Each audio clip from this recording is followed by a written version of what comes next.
Thanks for joining us today for FYI Friday. I'm Jessie. I'm still the host. We're at Joe's Quilting Studio. So today in front of me, I have some Cuddle. And this is kind of a redo of an FYI Friday that we did way back in December, and we forgot to turn the volume on. Testing, 1, 2, 3, testing.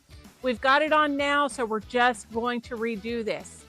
Now, we do carry almost every color of 90-inch Cuddle here at Joe's, but sometimes there is more colors that we need and it's a 60-incher, or let's say it's a king size and that Cuddle is only 90-inch. So we have to piece that Cuddle together. So today I am going to show you a quick tip on how I can keep those seams flat and keep them from flopping back and forth. So we used to put a basting seam in here, and I put that basting seam in right on the long arm. And I really, honestly, I wouldn't hesitate to do that. The problem is it leaves a ghost line on the back. So even when I pull out that basting seam, I can still see a straight line across from where it had stitched. Does that come out in the wash or not come out in the wash? Sometimes it does, sometimes it doesn't. Sometimes you can rub it out, sometimes it still doesn't come out. So we try to find a different way to do it. And believe it or not, these are my solutions for this. So right here, I like to have at least a 1 to 1.5 inch seam. And I like to have that so that way when I iron this flat, I actually can evenly disperse that bulk and it lays flatter.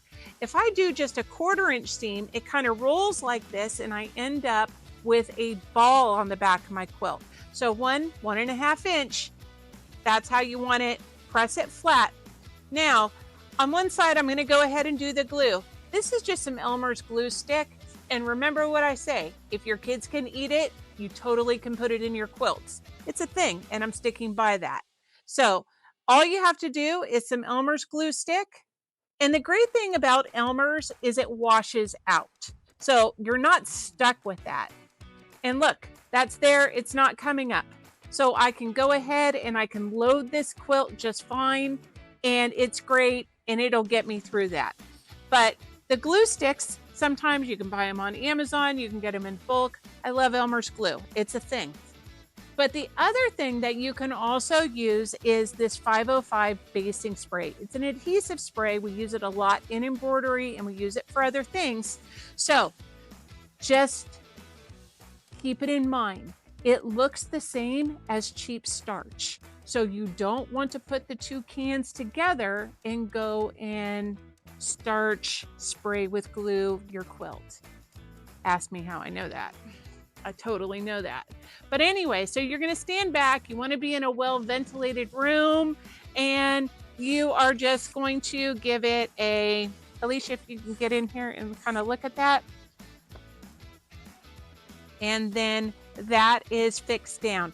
Now, there's no getting this up, as you can see, where the Elmer's glue, I can still get that up. Both will work in a heartbeat. Both are great for quilts. That is how you will take care of that seam. Now you know.